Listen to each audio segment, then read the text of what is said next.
The Subcommittee on Oversight and Investigations will come to order. Without objection, the chair is authorized to declare a recess of the subcommittee at any time. The subcommittee is meeting today to hear testimony on exploring the economic potential of the golden age of American energy dominance. Under Committee Rule 4F, any oral opening statement at the hearing are limited to the chairman and the ranking member. I therefore ask unanimous consent that all other members' statements be made part of the hearing record if they are submitted in accordance with Committee Rule 3.0. Without objection, so ordered. I now recognize myself for an opening statement. Good afternoon, everyone. I want to thank our witnesses for being here today to discuss and exploring the economic potential of the golden age of American energy dominance. House Committee on Natural Resources Republicans have worked tirelessly to emphasize the importance of revenue generated by multiple uses of our great nation's federal lands and waters. Every year, oil and gas development, grazing, mining, and timber harvesting, and recreation generate billions of dollars for the United States to benefit Americans everywhere. That's the beauty of the multiple use doctrine of the Federal Land Policy and Management Act of 1976, or FLPMA.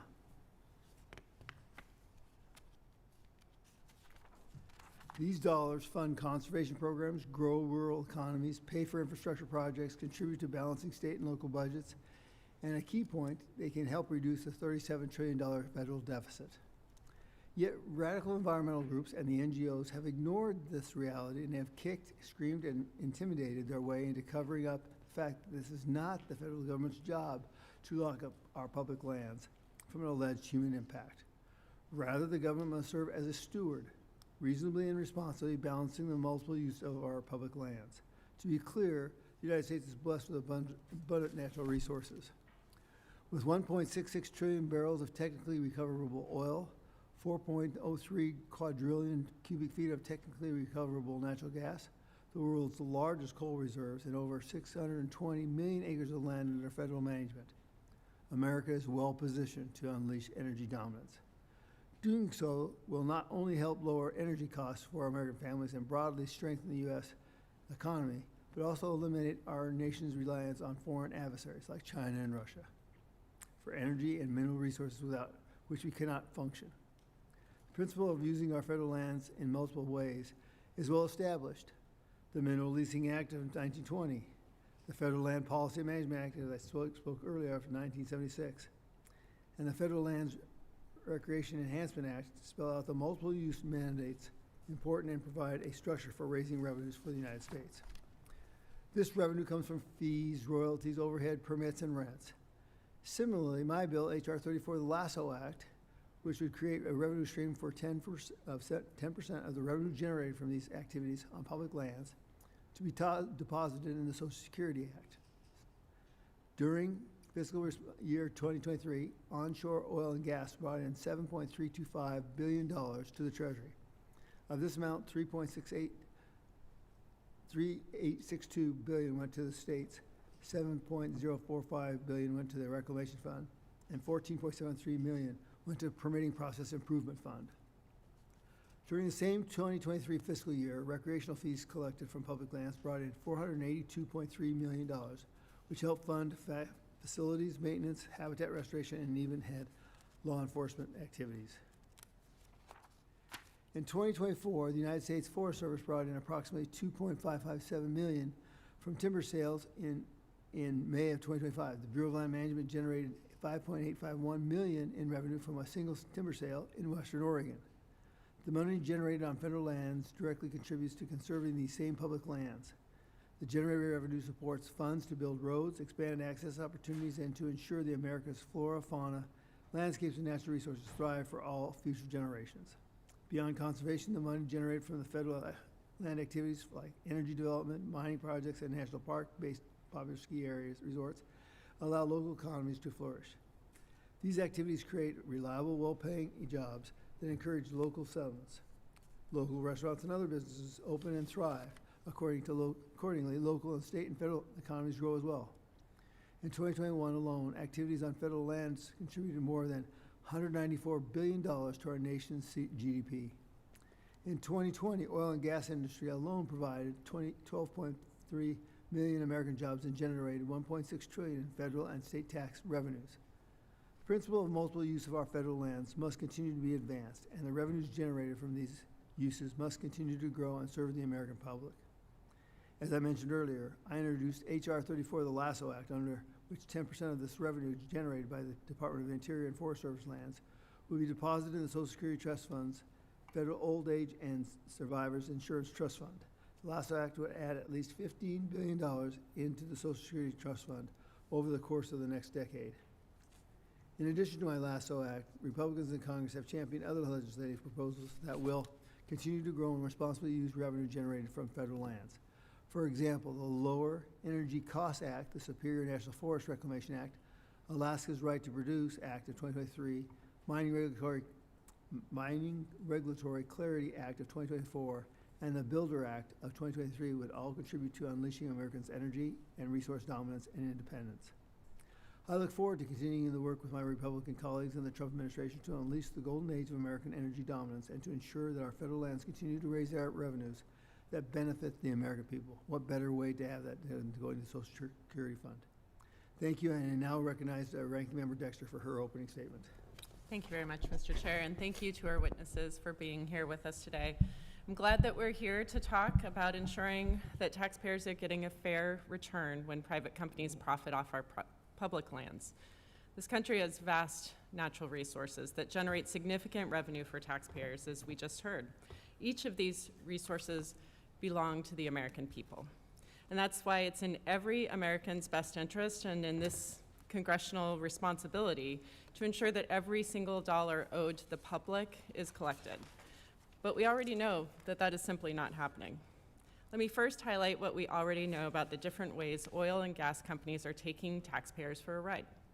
For over 14 years, the Department of the Interior, tasked with overseeing one of our country's largest non-tax sources of revenue, has been on the Government Accountability Office's high-risk list, a yearly report that identifies federal programs that are most vulnerable to waste, fraud, abuse, and mismanagement. The GAO has made over 100 recommendations over 11 years to Interior to help fix this problem. Over a third of these recommendations have not been implemented. The GAO has shown that the Interior is not collecting as much in royalties from oil and gas companies as it's supposed to by a margin of about $100 million every 2 years. If Interior improved its oversight and increased royalty collections by even 1%, they could make Big Oil get closer to paying what they owe us, to the tune of tens of millions of dollars a year. But Interior hasn't hired the staff needed to verify production reports, making it easy for oil companies to game the system. This is exactly why Big Oil wants to gut oversight agencies. They make more money when no one is watching. That's why I'm working on legislation to hold these companies accountable by strengthening federal oversight, closing loopholes, and ensuring taxpayers finally get every dollar they are owed. The American people should not be subsidizing corporate polluters while families are struggling to afford housing, health care, and food. On top of that, the Republican Big Ugly Law prioritizes handouts to Big Oil over working families, making it even harder to ensure a fair return on taxpayer-owned natural resources. And just one example, it slashes the onshore royalty rate for new federal oil and gas leases from the current rate of 16.7% to 12.5%, far below market rate. This will give billions of dollars in revenue to the oil and gas industry at the expense of taxpayers. Experts at Taxpayers for Common Sense estimate that taxpayers lose around $1.5 billion in revenue every year on the leases that are awarded at below market royalty rates. And let's be clear, if Republicans were really concerned about taxpayers, they wouldn't be pushing a bill that adds more than $3 trillion to the deficit, mainly to fund cuts for billionaires and more subsidies for oil CEOs. At the same time, it cuts health care and food assistance for kids, seniors, and working families. That is a betrayal of the American people. As a physician, I know firsthand what cuts to Medicaid mean. Patients going without care, crowded emergency rooms, clinics closing, and lives lost, all while Big Oil gets richer. And those royalties that should be paid to American families that are being cut could offset those costs, but we're cutting those too. My hope today is that we can have a constructive conversation about how to guarantee taxpayers get the fair return that they are owed on our nation's resources. The American people deserve nothing less. Thank you, and I yield back. I thank the gentlewoman. Now I'm going to introduce our witnesses. First, we have Ms. Diana Furchtgott-Roth. Did I say it right? From Director, Heritage Foundation, Center for Energy, Climate, and Environment, Washington, D.C. Then we have Mr. Jerry Taylor, Commissioner, Garfield County, Panguitch, Utah. Someplace I always go through on the way back to Wyoming. Ms. Hanna, Vice President, Taxpayers for Common Sense, Washington, D.C. And Mr. Dustin Meyer, Senior Vice President of Policy, Economics, and Regulatory Affairs, American Petroleum Institute, Washington, D.C. Let me remind you, the witnesses, that under committee rules, you must limit your statements to 5 minutes, but your entire statement will be entered into the record. To begin your testimony, we have an on light, which is green. Once it turns yellow, start slowing down, and when it hits red, stop, okay? It's just that simple. Now I'm going to recognize Ms. Furchtgott-Roth for her 5 minutes. Thank you. Thank you very much, Chairman Goza, Ranking Member Dexter. Thank you very much for allowing me to testify. Energy dominance should not be a partisan issue. Everyone wants Americans to have reliable, secure, and affordable energy. Who wants the American electricity grid to look like South Africa, or wants American industry to look like Germany?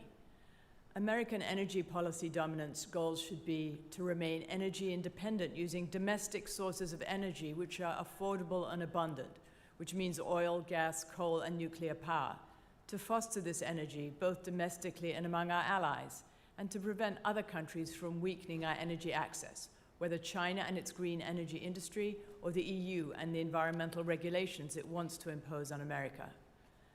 The Biden administration created a dangerous energy situation, so damaging to people that it required immediate action. When Chancellor Angela Merkel decided to make Germany dependent on Russian gas, and the gas went away, Germany became dependent on coal and nuclear power from other countries. If America were to become dependent on green energy, and China decided to cut off supplies of solar panels, batteries, and wind turbines, America would be in trouble. No solar panels or wind turbines, no fossil fuels. Fortunately, President Trump declared a national energy emergency, ending restrictions on energy production, doing away with electric vehicle mandates, ending incentives for renewable energy, and canceling President Biden's natural gas export ban. This 180-degree turn will give America leverage among energy-starved regions, which will be able to purchase natural gas from Uncle Sam. President Trump supports loans for fossil fuel plants in emerging economies, now penalized by the World Bank and other international organizations. This benefits the 3 billion people without electricity or running water. Trump's energy policy may do more to lift people permanently out of poverty than any aid program tried before. Without reliable electricity that could be used for a manufacturing base, African migrants without jobs and electricity stream to Europe, and Latin American migrants stream to North America. The UN's Net Zero Banking Alliance, a group of 140 banks that pledged not to lend for fossil fuel projects in emerging economies, suspended operations last month after multiple departures. It's modern European colonialism that prevents emerging economies from developing their own fossil fuels to improve lives and industrialize. This is forcing countries that have never carbonized to decarbonize their people into permanent energy poverty. Net zero is hurting Europe by raising electricity prices and shrinking its manufacturing sector. Germany used to be renowned for industry, but German industry saw a 4.5% fall in production in 2024, the fourth year running, with no expected uptick in 2025. German workers are losing their jobs, and in May, the entire Spanish grid blacked out. Net zero maximizes misery, and because Europe wants shared pain, it doesn't want America to have a competitive advantage, so it's exporting energy scarcity policies to America, just as states with high minimum wage laws want federal minimum wage laws to be raised. The EU's Corporate Sustainability Due Diligence Directive, with the acronym CSDDD, is set to impose draconian environmental restrictions on global operations, including American operations of major companies operating in Europe. Companies with more than 500 million in revenues will have to declare their worldwide global emissions, the emissions of their contractors, and the emissions of their contractors beginning in 2029, including their activities in the United States. It's easy to make a mistake and get hit with financial penalties. Not only is the EU setting the rules, but Europeans are charging Americans for costly software to monitor complex compliance. This is another aspect of energy colonialism, and it undermines American sovereignty. If Europe succeeds, Americans will pay more for energy and everything it powers. Almost 250 years ago, America declared independence from Britain, my former home country. We can't allow Europe to dictate American energy policy or to reimpose rules from which we declared independence back in 1776.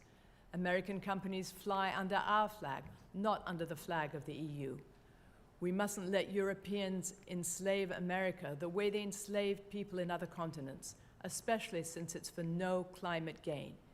Even if America and Europe stopped using all fossil fuels today, this would only reduce global temperatures in 2100 by less than 1/2 a degree centigrade.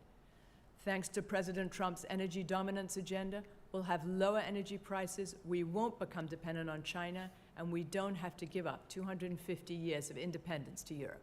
Thank you. Thank you, Mrs. Furchtgott-Roth. Now the chair recognizes Mr. Taylor for his 5 minutes. Chairman Gozar, Ranking Member Dexter, and members of the subcommittee, thank you for the opportunity to testify on behalf of Garfield County, Utah, and the National Association of Counties. My name is Jerry Taylor, and I serve as a Garfield County Commissioner, and I've done so for 8 years. And prior to that, I was a mayor of Escalante for 7 years. And I also serve as the NACO's Public Lands Policy Steering Committee Chair. Garfield County is a place where federal land policy isn't an abstract debate, it's a daily life. Over 90% of the land is federally managed in Garfield County. Yet despite our vast size, larger than the state of Connecticut, we are home to 5,200 residents. Our county is responsible for maintaining roads, providing law enforcement, conducting search and rescue, and delivering emergency services across the immense landscape. NACO represents 3,069 counties nationwide, from rural counties like mine to the largest metropolitan areas. Counties are on the front lines of service delivery. We make federal lands accessible, safe, and sustainable for residents and visitors alike.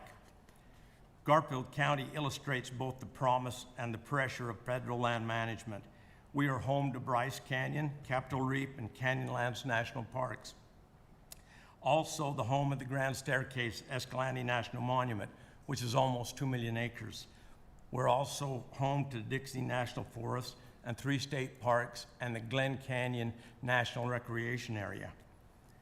These spectacular places attract millions of visitors, driving our local economy, but they also strain our deputies, EMTs, and road crews. We must respond to rising emergencies with limited budgets. Energy, grazing, forestry, and recreation are equally vital. In 2024, Garfield produced more than 93,000 barrels of oil, while the Caparowitz Plateau holds some of Utah's largest untapped coal reserves. Responsible access to these resources generates jobs, supports schools, and funds public safety. Grazing sustains multi-generation ranches, reduces wildfires, and strengthens our rural economy. Active management on the Dixie National Forest helps reduce wildfire risk and protect watersheds. This is what we mean by multiple use. When managed responsibly, these activities complement one another and put conservation into practice. But counties face persistent challenges. Restricted access to leasing or project areas means lost jobs and revenue. A heavy influx of visitors bring costs we can't meet without federal help. Lengthy permitting processes add delays and drive up costs. In a county with a short construction season, losing a window to permitting can mean an entire year of delay.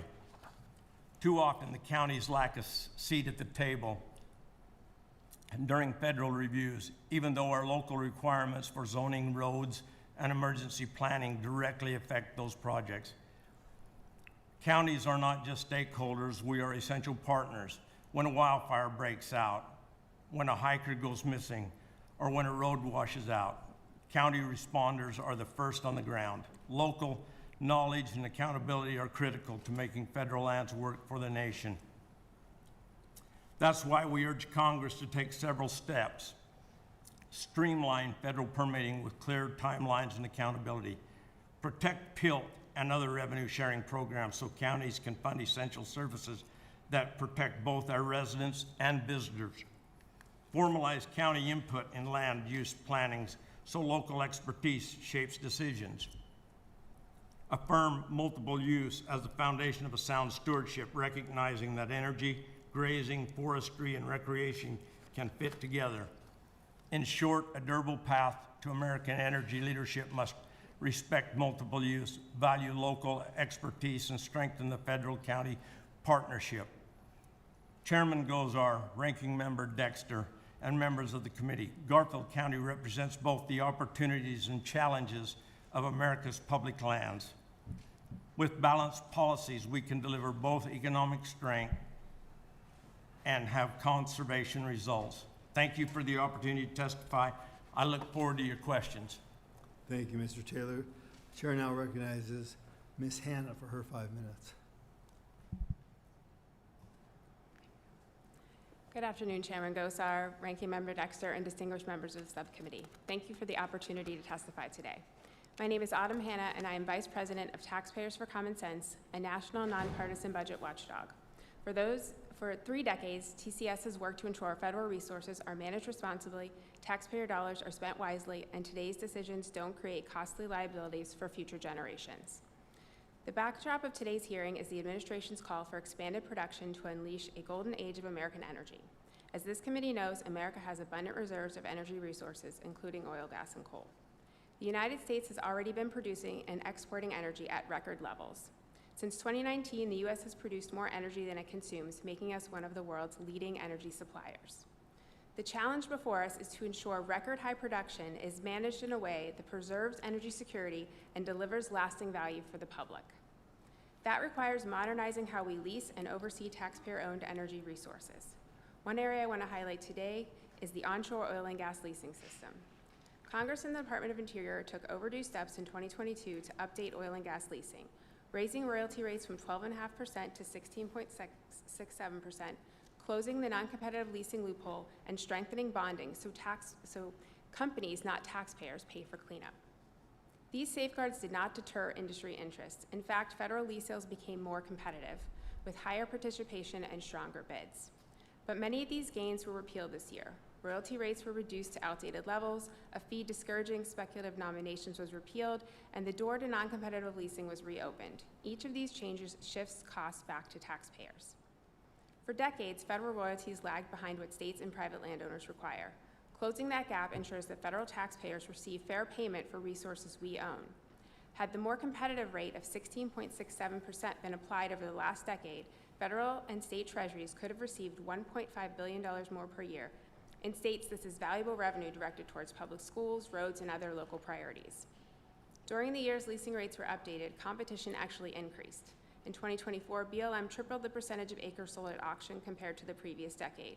Average winning bids reached all-time highs in 2024, 5 times higher than the previous decade. Non-competitive leasing also cost taxpayers. Allowing parcels that drew no interest at auction to be claimed for a nominal fee rewards speculation, not production. Nevada is a prime example. Around 2,500 leases containing over 6 million acres have been issued non-competitively in the state since 2000, and 0 have entered production. Preparing lease sales costs taxpayers, and issuing leases that will never reach production lock up lands from other valuable uses. It deprives taxpayers of potential revenue. Value comes from competition, not volume. The Arctic National Wildlife Refuge shows how pushing leasing in areas where industry isn't interested creates high costs for taxpayers. In 2017, Congress counted on nearly $1 billion in lease sale revenue. Instead, the first auction only raised a small fraction of that, and the second attracted no bidders at all. Betting on revenue that never materializes shifts the risk to taxpayers. Another risk comes when companies walk away from wells without cleaning them up. For years, required financial assurances were far too low to cover reclamation, forcing taxpayers to pick up the tab. Old wells leak methane, contaminate water, and endanger nearby communities. Weakening bonding protections only guarantees that future liabilities will be shouldered by taxpayers. Energy dominance also means not wasting our valuable resources. One example of waste is methane lost during oil and gas production. Between 2012 and 2021, 300 billion cubic feet of natural gas was wasted on federal lands. When this publicly owned resource doesn't reach the market, taxpayers and consumers lose. While my testimony focused on onshore oil and gas, the same principles, fair return, competition, preventing future liabilities, and avoiding waste, apply across all forms of energy development. There are practical conservative measures that can be taken to ensure oil and gas development, grazing, mining, timber harvesting, and other resource development on federal lands and waters delivers lasting value for Americans. Together, we can protect taxpayer assets, ensure what is owed is collected, and prevent long-term costs from being shifted to the American public. That has been our mission for 3 decades: responsible stewardship of our natural resources and sound budgeting for the people who own them. Thank you for the opportunity to testify. I look forward to your questions. Thank you, Ms. Hanna. The chair now recognizes Mr. Myers for his 5 minutes. Chairman Gosar, Ranking Member Dexter, and members of the subcommittee, thank you for the invitation to testify today on behalf of the American Petroleum Institute and our members. This hearing comes at a defining moment. The United States is living through what can fairly be called the golden age of American energy dominance. In the span of just 2 decades, we have moved from a position of dependence to one of abundance and global leadership. For 50 years, presidents of both parties warned of the dangers of continued reliance on foreign energy. But that is not the America that we live in today. American ingenuity has completely flipped the script, and for the first time in a generation, we control our energy future. The scale of this transformation is striking. The United States is now the world's largest oil producer. We are the world's largest natural gas producer. We are a net energy exporter after having long been the world's largest importer. These are not abstract trends. They deliver benefits felt by every American household. They reflect a reliable supply of affordable energy for consumers and businesses, tangible geopolitical advantages abroad, and much-needed stability to markets long defined by volatility and dependence on foreign supply. The U.S. oil and gas industry supports more than 10 million American jobs and is built on a commitment to safety. These jobs are not just limited to rigs in Texas or refineries in Louisiana. They stretch across the supply chain into virtually every state and every congressional district. Collectively, the sector contributes nearly $1.8 trillion to the U.S. GDP, almost 8% of the entire economy, which we often call the first 8% because nothing in the economy works without energy. Oil and gas development on public lands and waters is an especially essential part of the American energy success story. These resources are among the crown jewels of the United States, and the value is not only measured in barrels of production, but in the revenues that flow directly back to the public. Our industry has always believed that the primary beneficiary of energy development on public lands and waters should be the American people. Oil and gas production from these areas has long been one of the largest revenue sources for the federal government. In 2024 alone, federal oil and gas leasing program generated over $14 billion in revenue, with revenues totaling more than $150 billion since 2015. That revenue funds schools, infrastructure, and public services across the country. A portion also supports conservation efforts, including the Land and Water Conservation Fund, the single largest source of conservation funding in the United States at $900 million a year, all of which comes directly from offshore oil and gas production. By passing the One Big Beautiful Bill, Congress has ushered in a new era of exploration and development on federal lands and waters, and the potential to generate an even stronger return for the American people. It's a renewed and much-needed signal that U.S. energy development is being encouraged rather than stymied. It marks a shift from an era of opposition to one of renewed confidence, sending a message to workers, investors, and allies that America intends to remain the global energy leader for generations to come. Yet we also know we are still merely scratching the surface. We have the resources, and we know the demand will be there. But increasingly, the question is whether we can connect the two. Can we build the pipelines, the refinery upgrades, the export facilities, and the infrastructure necessary to move the energy from where it is produced to where it is needed? That is the permitting challenge, and unfortunately, our permitting process is fundamentally broken. Today, projects stall for years in duplicative review or endless litigation.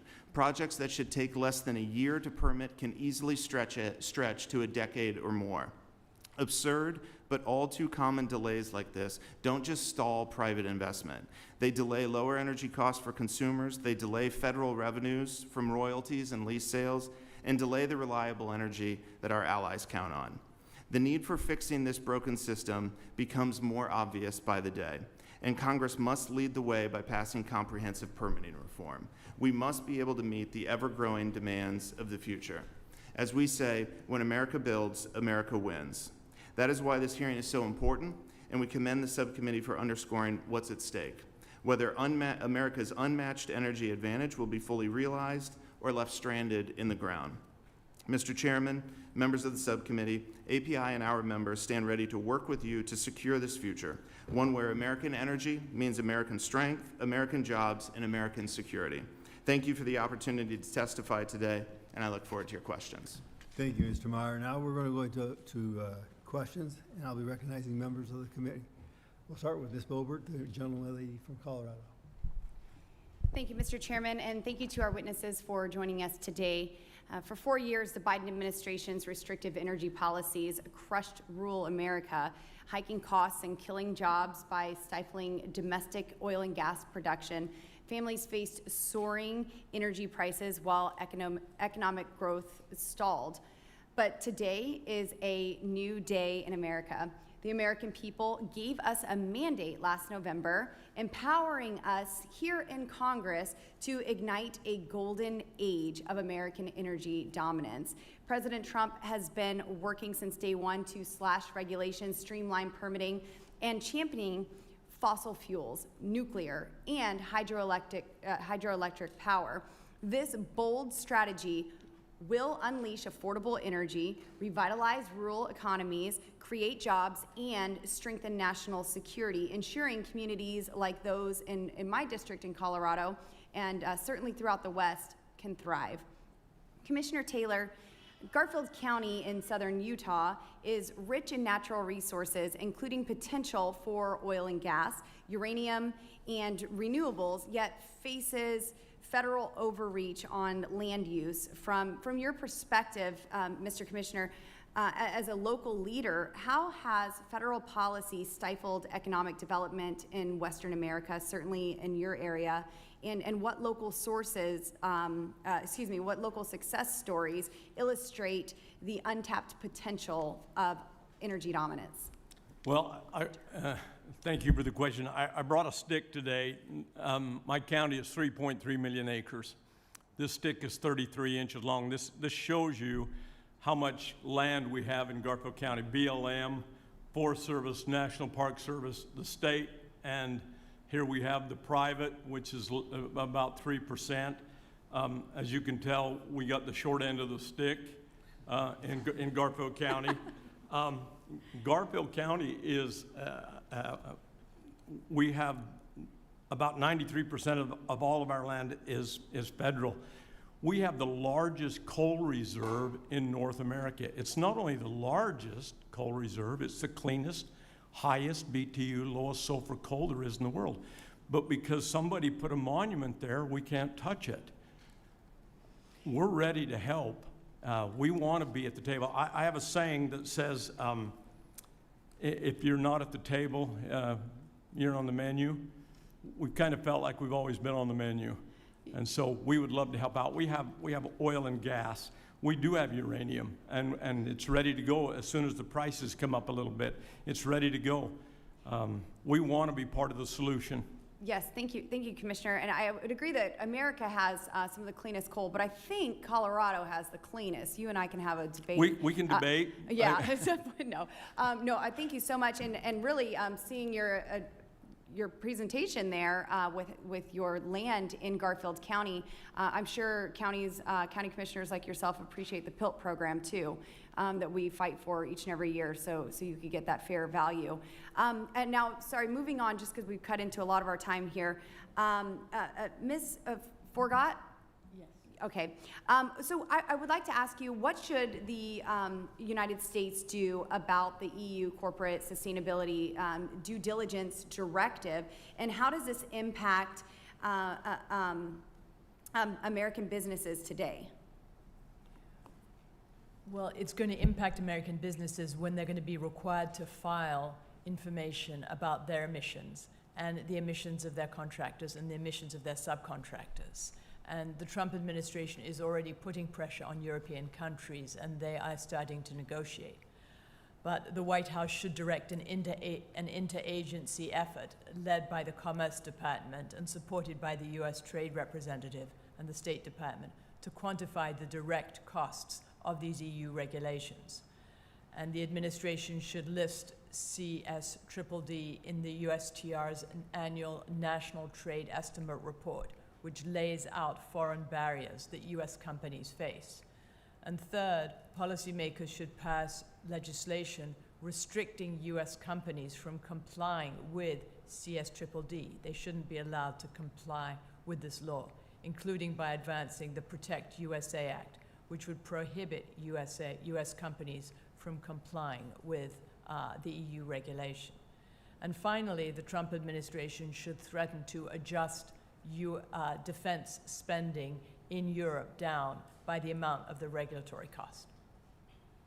Thank you very much. And if we go around again, I'll ask some more questions of y'all, but thank you so much for that answer. I yield. I think the gentlewoman from Arizona, Ms. Hansari, is recognized for her 5 minutes. Thank you, Mr. Chair. I'd like to thank our witnesses for being here today. Americans are paying record prices at the pump while the United States is exporting more oil and gas than ever. That is not because we lack supply. It is because oil and gas companies are prioritizing profits over people. Instead of passing along the savings to families, these corporations are shipping oil overseas, driving up costs here at home, and lining the pockets of their executives. We need an energy policy that puts consumers first and communities first, not corporate greed. The same industry that forces families to pay more at the pump is also avoiding billions of dollars in costs for using our public lands by exploiting loopholes, special treatment, and weak enforcement, leaving taxpayers to foot the bill. We've heard today about the, quote, economic potential of the Trump administration's energy policies. I ask for unanimous consent to enter into the record a letter from Arizona Governor Katie Hobbs to the Arizona congressional delegation regarding the Donald Trump Big Ugly Bill. As this letter lays out, Arizona faces $58 billion in lost investments and 69,000 lost jobs as a result of the disastrous energy policies in this bill. Donald Trump has launched a full-blown war on clean energy. He's working hand in hand with big oil. Of course, he directly asked for $1 billion in campaign contributions from them so that he could block renewables, kill American jobs, and keep families paying more at the pump and on their power bills. At a time when clean energy is creating record numbers of good-paying jobs, I've heard from labor unions across the state, including from conservatives who are part of these labor unions benefiting from these jobs, yet Trump is doing everything that he can to drag us backward, protecting corporate polluters and big oil CEOs while working families pay the price in Arizona and across the country. Ms. Furchtgott-Roth, you are the director of the Center for Energy, Climate, and Environment at the Heritage Foundation, the chief architect of Project 2025. Given that the clean energy tax credit rollbacks in the Big Ugly Bill were straight out of the Project 2025 playbook, I wanted to ask you, do you believe that killing hundreds of thousands of jobs and billions of dollars of investments in clean energy is good for the economy and good for our country's clean energy future? That's a great question, because a lot of people say that ending the subsidies for wind and solar is going to cost jobs. And yes, it will cost jobs in those subsidized industries, but this will mean more jobs in oil, natural gas, nuclear power. It means energy is going to be less expensive because the subsidies are weakening the electricity grid. This is going to result in more jobs for the American people as manufacturing is attracted back to the United States because of these lower costs. And having wind and solar, which all needs backup, is like having two cars in your garage. One you can drive at night, one you can drive during the day, because you have to have two systems, the natural gas backup plants for the wind and battery storage for the solar. Thank so you. It's much less expensive having Reclaiming my fossil time, fuels. just want to get to that. While I appreciate your response, the evidence does not show that. First of all, the U.S. government has been giving oil subsidies to the oil and gas industry for over 50 years in this country. Oil and gas still gets record subsidies from our government. So to say that suddenly, because wind and solar were getting subsidies and now that won't be the case, to say that there will be more jobs in oil and gas and that will suddenly make up for this, that's not the case. In Arizona, for example, we want to invest in clean energy. These are good quality jobs that people, regardless of political affiliation, appreciate, and I think taking that away is going to be a job killer. And again, it's more so from conservatives that I have heard this in my state. I also want to ask unanimous consent to enter into the record a report with the data from the Energy Innovation titled Economic Impacts of U.S. Senate One Big Beautiful Bill Act Energy Provisions. It's important to look at actual data and science when talking about these issues. According to this, thank you, according to this report, the energy provisions of the Big Ugly Bill alone will result in 760,000 jobs lost. That's what the evidence shows. Cost the U.S. $980 billion in GDP, and increase household energy costs, this one's important, by $170 annually. It will also decrease power generation capacity by 340 gigawatts. This doesn't seem like energy dominance or economic prosperity to me. No matter how you try to spin it, the fact of the matter is that this bill is a disaster for regular people and for our energy future, and simply a giveaway to big oil and gas companies that have, since Donald Trump was inaugurated, had record profits, just like every other industry that is benefiting from his presidency. Thank you. We'll have a second round, so the lady sticks around. We'll have ample time. I now recognize the ranking member, Ms. Dexter, for her 5 minutes. Thank you, Mr. Chair, and thank you once again. The American people, as we've talked about, own our federal lands and the natural resources, and I absolutely agree with you, Mr. Meyer, that they deserve to get the return on that investment and the development. But policies championed by my Republican colleagues and their president would monetize our public lands with a terrible outcome for taxpayers and a great outcome for oil and methane companies. We're already seeing that. We're certainly not collecting those royalties and negotiating competitive leases. We're giving them away so that oil companies can earn their fair share in their minds. Ms. Hanna, your testimony is a rather jarring summary of some of the ways we let big oil get away with not paying their fair share. And while they may make billions off our federal public lands, they're not getting effectively back to the people of the back to the American people the way that we must enforce or oversee. I want to ask about some of that. So on royalties, each year $3.9 billion of federal royalty money was dispersed to states, and each state determines how to use those funds. Your organization has discussed how royalties collected on federal lands deliver measurable benefits to American taxpayers, state governments, and communities near oil and gas operations. So my first question, with the reduction of royalty collections in the Big Ugly Law, what will be the impact on states that receive that money? Thank you for the question, Congressman Dexter. The impact will be significant because royalties do provide a valuable revenue stream for states and local communities in addition to the federal treasury and all of us across the country. We've calculated, looking back at what we've left on the table, if you do a comparison at the 12.5% rate to the 16.67%, we're losing about $1.5 billion per year by having that lower rate. And the lower rate doesn't isn't in line with the market. We've seen states at much higher levels across the board. States like Texas charge 25%, Colorado 20%, most other states at 16.67, which we think was a modest increase. My organization has supported an 18.75% royalty. The 16.7 that we were operating these last several years we thought was modest and would bring valuable revenue to the states to fund those priorities that were mentioned in my testimony. You mentioned that schools, roads, infrastructure, that revenue is important for states. Absolutely. And what do communities stand to lose? You just mentioned some of those. When they lose that revenue, where else do you see the biggest impact on states like Texas or Colorado? So I think when we leave money on the table like this, then we're just shortchanging those communities for those valuable priorities. A lot of these funds in various states go to a general fund that then goes to pre-K programs, hospitals, roads. It depends on the state. But those tens of millions of dollars, sometimes hundreds of millions of dollars, depending on the state, it's very valuable revenue and revenue that we all need right now. Very much so. Are there federal royalty rates? Are the federal royalty rates historically similar to those charged on state and private lands? So we haven't, so the federal rate, until 2 years, until 2022, we had not updated the federal royalty rate since it was enacted over a century ago. So that rate had lagged, that percentage. While states had increased for years, we'd seen rates at higher levels. Like I mentioned, the state of Texas, 25%, the state of Colorado, now 20%. New Mexico has recently raised rates 20% or above. So these rates, and private interest similarly, and so the federal government was just leaving money on the table by having an outdated royalty rate.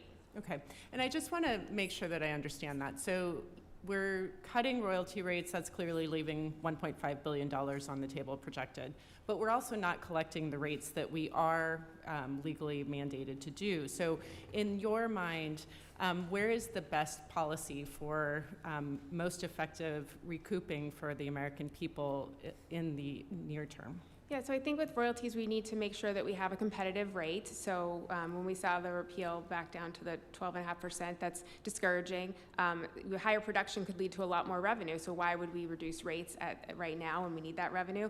And I think we need to make sure that royalties are collected and we get the oil and gas program off the GAO high risk list so that we're getting taxpayers' fair share.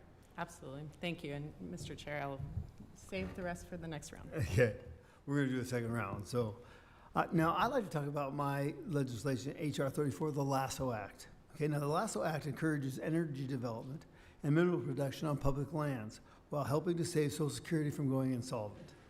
Now Joe Biden wanted to lock up 30% of public lands by 2030. He was hoping to restrict economic activities on public lands. And Biden even tried adding natural asset companies on the New York Stock Exchange, for heaven's sake. In contrast, the Lasso Act helps put public lands where they belong, in the hands of the public. We're putting public lands back in the public hands. Now, by allocating 10% of all the revenues generated on public lands to the Social Security Trust Fund, the Lasso Act helps us one step closer to ensuring that America is energy independent, mineral dominant, while also ensuring that Social Security benefits are rightfully there for everyone who paid into it. In other words, it's a win-win situation. Now, Ms. Furchtgott-Roth, I said it right this time, right? Okay. Yes or no, would you agree that keeping America's competitive edge over China and Russia is very important?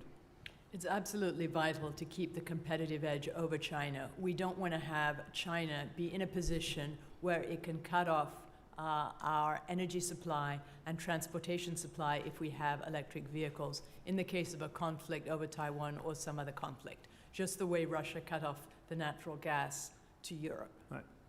Now, Russia has, for example, has a national wealth fund that funds infrastructure projects and budget shortfalls with oil and gas revenues. It's even been a tool in financing Russia's war effort in the Ukraine, just like the sovereign wealth funds in Montana, Wyoming, and Alaska, just to name a few of them in the state. Does the U.S. risk falling behind our adversaries by not fully utilizing its natural resources wealth to fund domestic expenses? It's very important to use our natural resources. We don't need a sovereign wealth fund. We are so wealthy that we don't need one. We can have our companies make investments themselves. We can have the American people make investments themselves. And it's actually not true that oil and gas have major subsidies in the tax code. They don't have any subsidies, major subsidies that are not similar to other manufacturing in the United States. They used to, but they no longer do. Whereas in the Inflation Reduction Act, there are about $1 trillion worth of subsidies for clean energy, all of which weakened the electricity grid because there was more wind, more solar, without the adequate backup of what's called dispatchable continuous fuels, natural gas, coal, and nuclear power. Gotcha. Now, I talked about my lasso act earlier. Would tying natural resources to the Social Security Trust Fund promote multiple use and help us compete with our adversaries?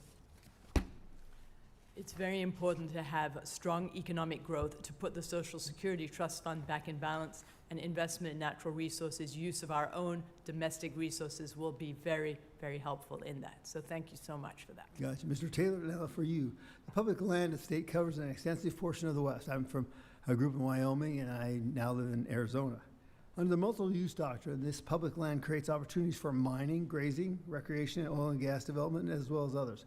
But it can be a burden when federal land sits vacant. I represent a district primarily composed of public land. So as you'll notice here, here's Mojave County. 71% of Mojave County, for example, is public land. Now, you said earlier that Garfield County was 90% federal government. 93, right? Somewhere between 90 and 93%. Wow. Now, what type of revenue does this federal land generate? About 34 cents an acre. Now, on the flip side, when the federal government is unused, can you tax it or receive PILT? We receive PILT at 34 cents an acre. So, but that's pennies on the dollar to what we were promised, right? Yes. How about secure rural schools? Well, you tell me. How is secure rural schools? We started out with secure rural schools of collecting a little over $1 million a year. We received 41,000 this year. Yeah. So your county actually benefits when the land's being used and generates revenue, right? Absolutely. Now, this is why my lasso act is so critical.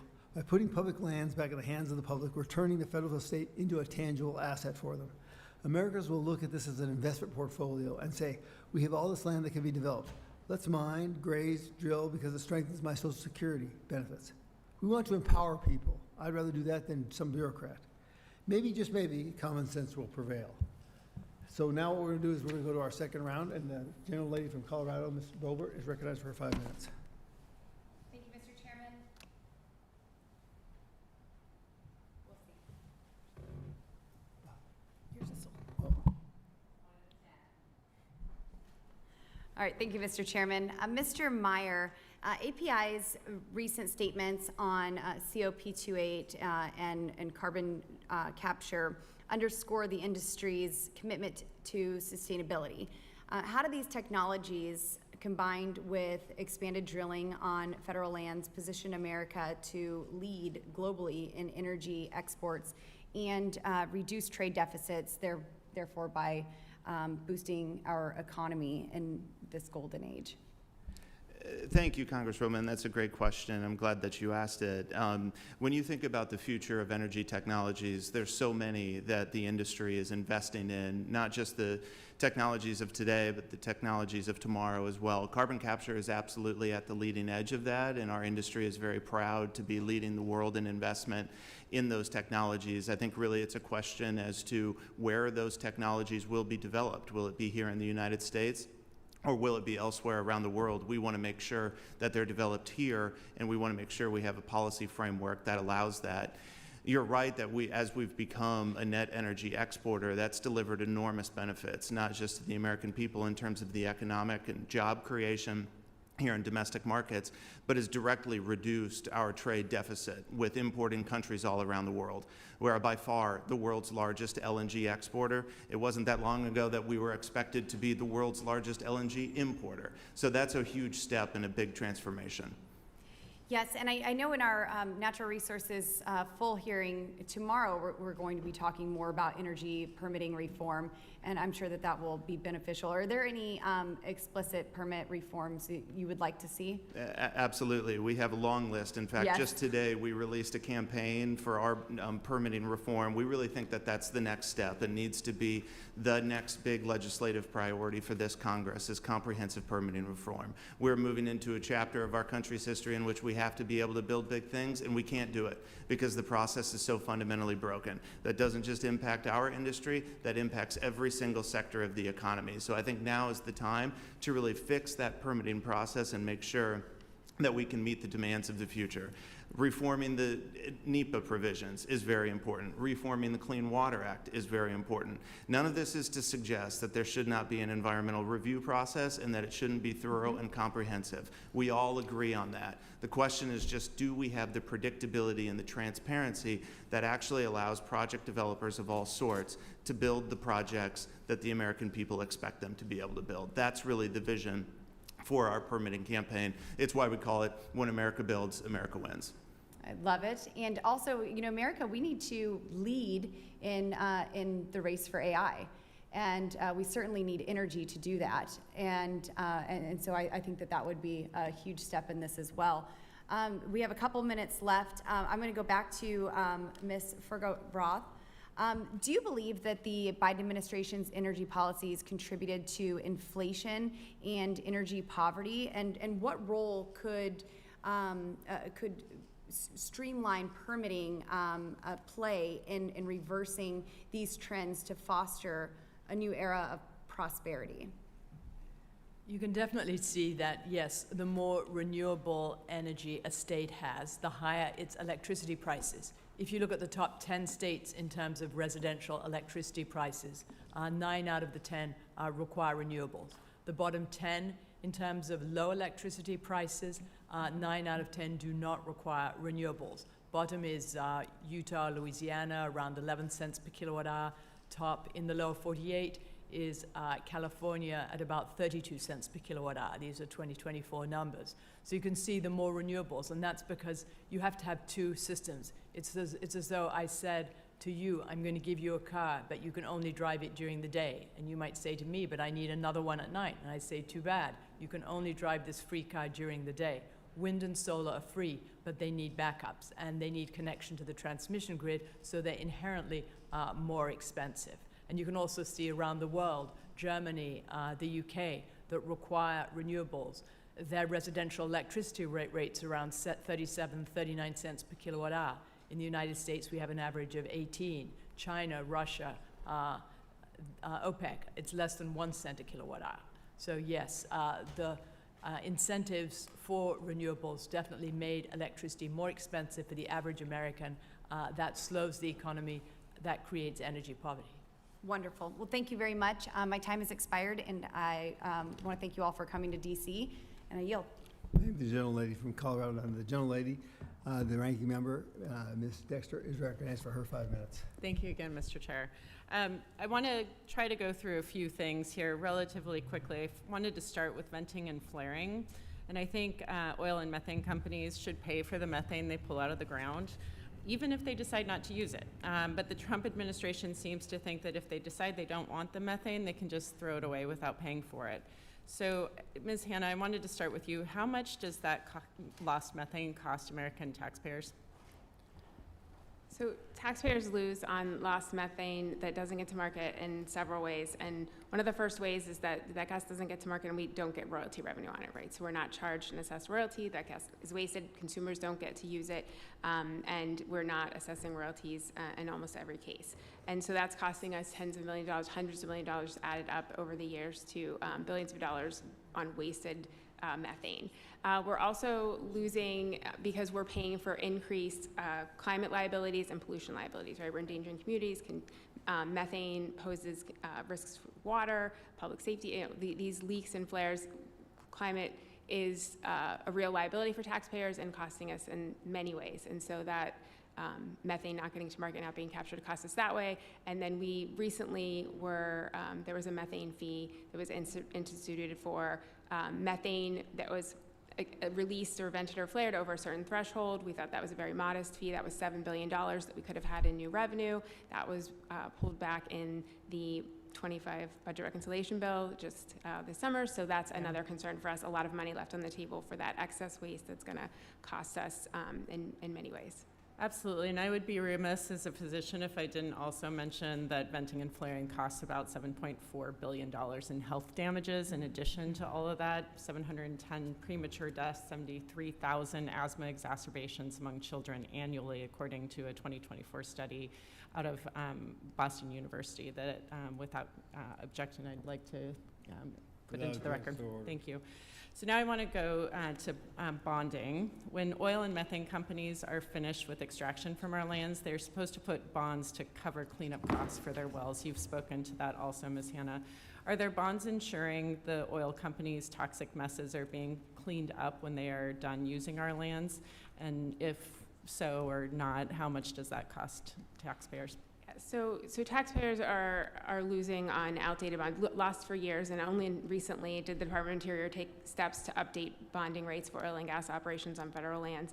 Those rates hadn't been updated since the 1950s and were woefully inadequate to covering the real costs of reclamation. We've estimated that there's probably about $6 billion conservatively of still left out there for taxpayers to address for abandoned wells, and these wells do need reclaimed. But going forward, we need to make sure that we have adequate financial assurances so that taxpayers aren't left picking up these costs. We need to make sure that we maintain the bonding rates that we have now set at the Department of Interior, and that they are kept modernized. We can't go back to those old rates or insufficient coverage, or else we will be again left with these shortfalls and taxpayers covering those costs. Absolutely, thank you. I want to transition to Mr. Meyer and the discussion about carbon capture and sequestration. It's the practice of injecting into the ground large amounts of carbon dioxide, often from power plants or other facilities that generate large amounts of carbon dioxide. The intent is to catch it before it gets into the air so it doesn't contribute to climate crisis. And API has a history of supporting carbon capture and sequestration. Does API still support that investment and opportunity? Yes, ma'am, we do. Thank you. So does that mean that API believes that carbon dioxide causes climate change? Yes, we believe climate change is real. I love that you follow the science more closely than hopefully. Anyway, I love that you're following the science. I'll leave it there. I want to go back to climate now, to Ms. Hanna. Do you agree that climate-driven disasters pose a significant financial risk to taxpayers? Absolutely. We're seeing more frequent and more intense weather-related events from climate change, and taxpayers cover those costs. And isn't it also true that taxpayers fund disaster recovery after severe weather events? Yes, and those costs are on the rise. We had a comprehensive report looking at this, paying the price just a few years back, about how those disaster costs are exponentially increasing due to climate change, and taxpayers are footing that bill. Feels like a loss on all ends for our taxpayers. Thank you very much. I yield back. Yeah. Ms. Hanna, cost of a house in 1900 is the same cost as it is today, right? I'm sorry. Yes or no? The cost of a house? A house? The average house? Absolutely not, no. Yeah. So, and everything's more expensive today than it was in 1900, right? Yes. So any event, any kind of a bad weather will cause problems of each magnitude. I mean, I have a house outside of Flagstaff, Arizona. Once upon a time, I built it for about $150,000, but I put all my sweat equity into it, and now it's worth over supposedly $1.4 million. So if I were to have a natural disaster like a wildfire, for God's sake, that's going to add up there.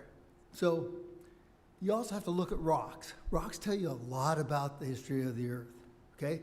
You know, there were things like called dinosaurs that ran around on the Earth, okay? And one of those minerals that I was going to talk about was antimony, okay? We found some between Wickenburg and Prescott, okay? And what they said is that they think it's a supernova that died, it collapsed on itself and became a meteor, okay? And it crashed there. So we need antimony for hardening of metals, okay, for military. Now, I'm a believer we need all the above. And Mr. Myers, I want to give you a chance to respond to the ranking member's comments about flaring, if you got some. Sorry, the ranking member's comments about what? Flaring with methane. Right. So thank you for the question, Mr. Chairman. We completely agree on the need to reduce methane emissions, both because it's the right thing to do, but also because, as you suggested, it's the product that we sell. We're very pleased with the amount of progress that we've made as an industry over the last 15 years. The methane emissions intensity of U.S. oil and gas operations over the last 15 years has declined by 61%. So we're very pleased about the progress that we've made. We know that there's more work to do, but we're very excited about the path ahead because we understand the importance of this issue. So once again, you're listening to the science, which is also technology, right? So new technology is breeding new ideas. Absolutely. There's a lot of momentum in this space right now. There's a lot of innovation. We're getting better and better at tracking our operations and know where these emissions are generating from and how to stop them as quickly as possible. That's one of the top priorities of the industry and has been for at least 15 years. So now, going back to Mr. Meyer with my Lasso Act, would not this be some way to actually restrict some of the radical environmental aspects in regards to mitigating that with your common folk, because now it belongs to the people and they're getting a benefit from this? So wouldn't that kind of help restrict it or make sure good neighbor policy is around? Sorry, I'm having a hard time understanding the question. Okay, so would there be benefits to reducing the amount of emissions to the American people? Well, no, I'm saying that emissions and then land use, all those things. Because you're taking a resource that now you're going to get $2 to $4 billion per year off of. Then you're going to see that Social Security Fund was supposed to go insolvent in about 5 or 7 to 9 years, maybe. Okay, they're going to look at that and say, "Listen, we can do a lot better with this, because we can have all the above," which is what I believe. I want to empower them so they can use that asset wisely. So maybe the permitting process, like Mr. Taylor was talking about, like you were talking about, will actually come down, because what happens is we have all commonly are involved in that aspect, and we're sharing the resource. So we're a mutual interest. And when people have mutual interest, they don't want to desecrate a resource, right? Yep, I agree, and I think that reiterates the importance of having permitting reform to make sure that these resources can be developed, and especially when you're talking about resources on federal lands and waters, you're talking about resources that are development to the betterment of the American people, so absolutely. Okay, so I only have 54 seconds left. So I'm going to ask you each to respond to this question. What was the question you wanted asked that wasn't asked, and what is the answer? I'm notorious for this one. We'll start with you, Mr. Furchtgott.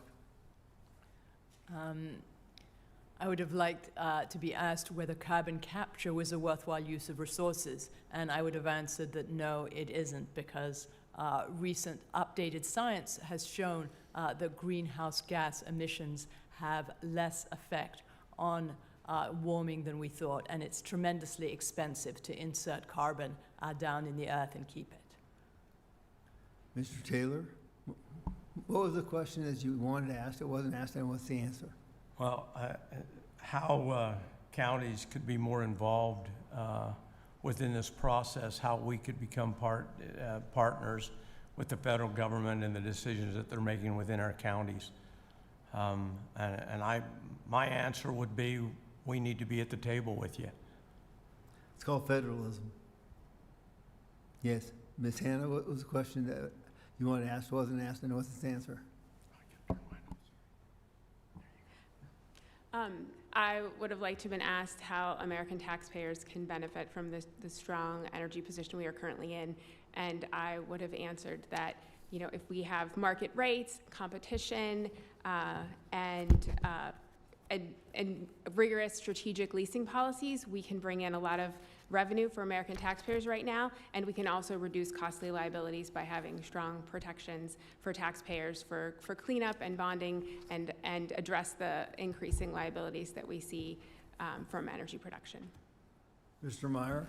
I think it would have been, what are the policies that we need to put in place today to ensure that in 2035 or 2040, we don't find ourselves back in the position of dependence that we were in 2005 or from generations before that. And I think the answer would be a lot of the policies that were included in the reconciliation bill, a lot of the regulatory actions that the administration is taking, but maybe most relevant to this conversation is the need for truly comprehensive permitting reform to really cement American energy leadership. Well, I gotta tell you, you're so right. You loved all your questions there. I'm just gonna leave you with one comment. I think the technology is going to be very, very important. For us out west, Mr. Taylor, water is also life. And so I'd like to see us really dig at technology. One of those is Schlumberger, believe it or not. Remember the seismic group? Now they're working with lithium, which is another component for batteries for green energy, right? Well, now what they're doing is they're actually use a lot of water, but they can go into these subsurface aquifers that have heavy contamination, and they can actually utilize that by utilizing it to get concentrated lithium, and then they get clean water. So a lot of this is going to be in the hands of the public, but it's also technology. Now, I thank the witnesses for their testimony, their valuable testimony, and the members for their questions. The members of the committee may have some additional questions. I'll guarantee you we will, for the witnesses, and we'll ask that you respond to those in writing. Under Committee Rule 3, members of the committee must submit questions to the subcommittee clerk by 5 p.m. on Friday, September 12th. Hearing record will be held open for 10 business days for these responses. If there's no further business, okay. Without objection, the subcommittee stands adjourned.